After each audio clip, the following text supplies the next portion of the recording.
Well, yes, international conference, but not yet. So you see, steps, steps, steps. I know, not yet could mean forever.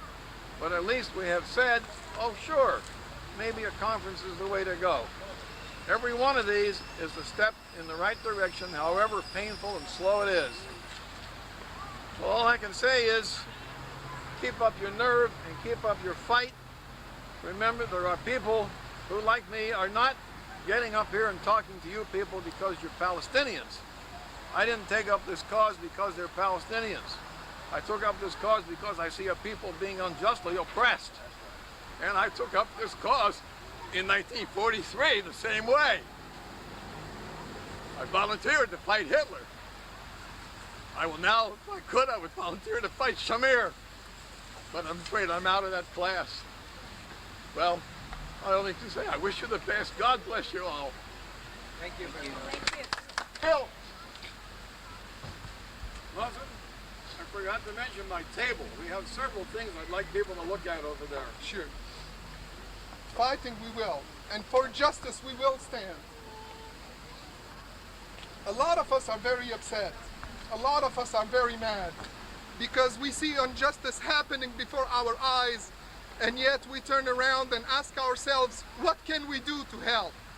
I remember back in 1983, when Israel was attacking Lebanon, it was in the news, and you see these airplanes going into Lebanon, into Beirut, and bombing it to dust, to powder. We used to cry. We used to hold hands. My wife asked me if I wanted to go to Palestine and fight. She will go with me. But I think we have a bigger and a better job to do here, because the injustice is coming from this country. Israel is nothing. If it was not for the means of the United States, if it was not for the injustice of the United States, there would be no Israel today. We don't wish any ills on no human beings. Jews are people just like anybody else, but Palestinians also are human beings. And Palestinians also deserve human rights. Human rights are being neglected, not only in the Middle East, in South Africa also. Let us not forget our brothers in South Africa. Apartheid is still alive in South Africa. Let us fight that also. Today we have amongst us a Palestinian that was thrown out of his home back in 1948 along with his parents. And he never seen his home again. That was many years ago. He has been living in the United States for the last 35 years of his life, and all of his life he's been yearning to go back and see his home and take his children to see the birthplace of their grandparents and of their father. He has never been able to do so, and even if he wanted today, he will never be able to do so and go back to his home. Please help me welcome Mr. Mohammed Ramahi.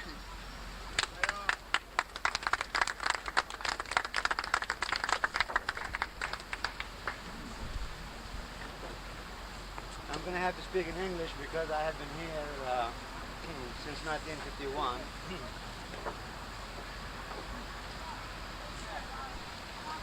Palestinian Holocaust. I want to say that one more time. It's a Holocaust. There is only one Hitler in the Middle East, Shamir. There is only one Nazi regime in the Middle East, Israel. Palestinians, Arabs, or Muslims in general have no quarrel with the majority American people. First, vote with pride for Dwight Eisenhower, the last decent American president, the last man of courage. I wish the problem was confined only to Palestine, because it is not. The Islamic world of well over 1 billion to 100 million people has no representation in the United Nations. And less than that, the Arabs do have.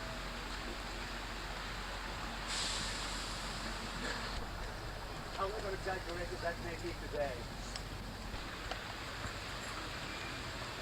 I wonder at times if Butcher Bush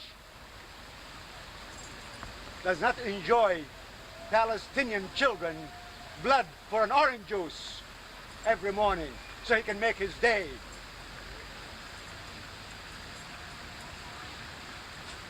I know the American people, and I have not found anyone to quarrel with as far as decency, honorability, sense of fairness, kindness, and generosity, all of which is absent from the halls of our Congress and from our White House. Does not exist anymore. You doubt my word? Have you been watching the Keating Five lately? We no longer have a government by the people, of the people, for the people. That's right. We have a government by the rich few, run by the crooks called the Congress, the higher Congress, and paid for sacrificially by the American majority.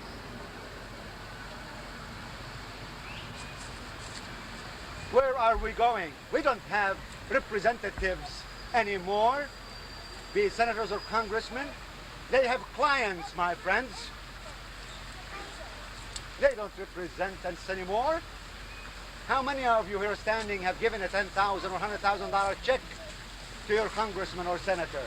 He doesn't know your name. He doesn't know your name. Up until 1945, throughout the Islamic and Arab world, if America had cared to take a poll, the vote would have been unanimous, 100%. We want to adopt the United States Constitution because Muslims and Arabs believe in liberty and democracy and freedom and a sense of justice unequaled anywhere on earth. Anywhere on earth. America have only since 1948 supported aggression and oppression and oppressive regimes in the Islamic and Arab world. If I'm mistaken, speak up, tell me I'm wrong. America has not supported a democracy in the Middle East. Strange enough, the situation as it may be, there are 5 democratic nations in the Arab world. Jordan, recently. Algeria. Tunisia. Iraq and Yemen. All of whom are lumped against American position at this time. One has to be careful in the use of the word America.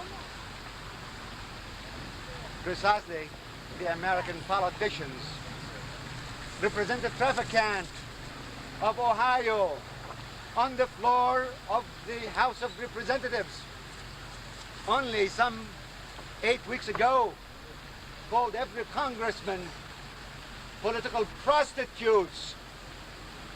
And if you add that to the Senate, you have a professional whorehouse.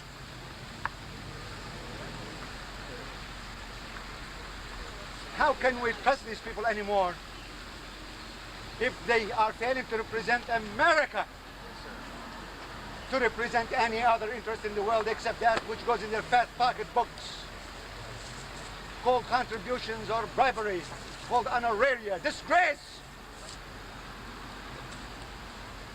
This is a nation under God, supposedly. And what do we have today? God is dead. The Constitution is impeached. We no longer have a president, we have a dictator. Playing golf declares a war, 450,000 American lives at stake. Isn't that fancy?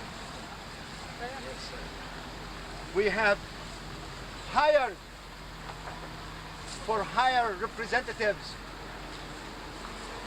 not to representatives of the people. We declare a war, and then in addition to being the largest world debtor, we become the largest beggar. We send the boys to war now, Japanese, pay us. U.S., Germany. And the Saudis support East Europe. the new world era, the new crusade. For you American friends in this crowd, our American foreign policy has been void of people, has been supporting nothing but rape and theft of the Islamic and Arab world. Less than 10% of the all resources go to the benefit of the Islamic and Arab worlds.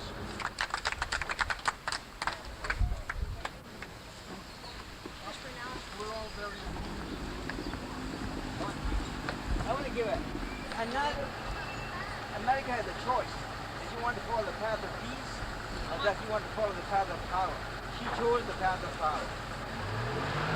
It's a choice.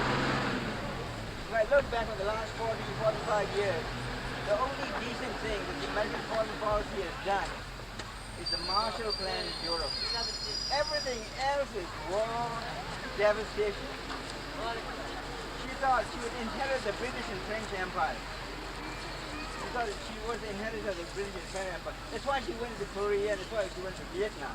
The Vietnamese, we talk about 50,000 Americans dead. There are a million Vietnamese killed. The country is completely destroyed and completely poisoned.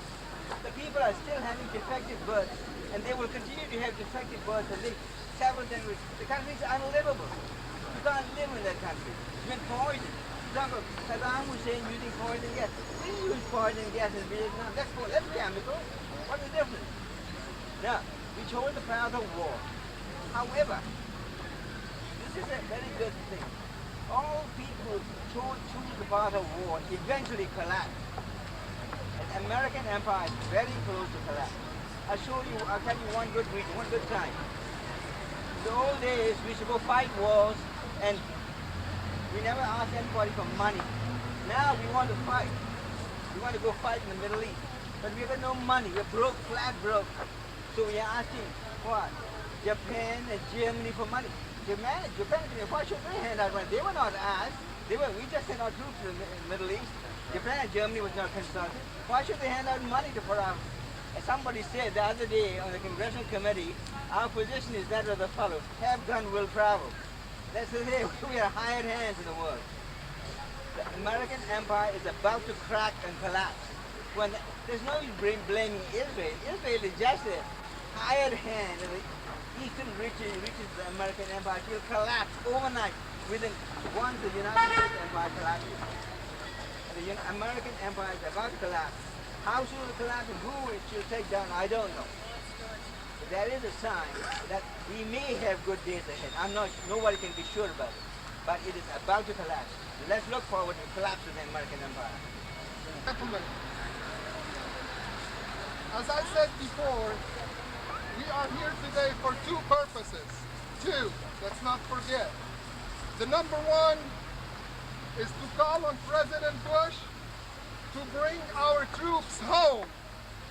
Well, President Bush is not here today with us. President Bush cannot hear us.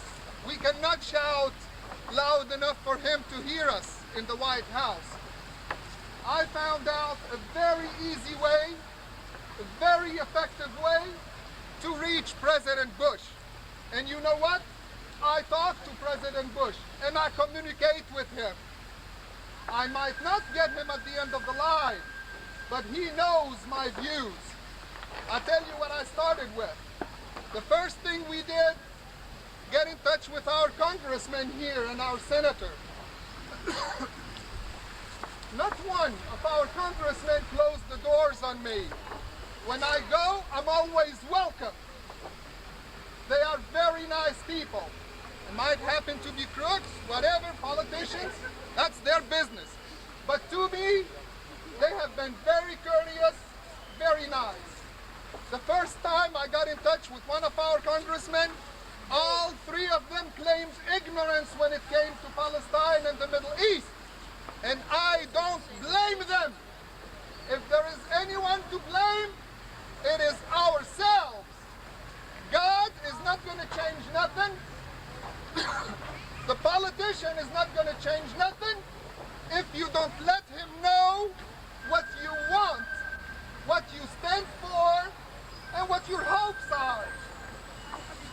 This is a government that is governed by the people of the United States, our representatives, our president, and I cannot say this loud enough. They are our servants. Mr. Bush, you are our servant. You do what we tell you to do. That's right. That's right. In order for Bush to do what he wants you to do, my brothers and sisters, you write. You go knock on doors. You can call the White House. I can give you a number. You can call the State Department. They will listen to you. You know why I know? Because today when I go see the congressman, I always take a report card with me. And I say, Mr. Congressman, this is how many times you voted. You voted for this bill. You voted against this bill. And why did you vote this way? And he has to explain to me, or I will not leave his office.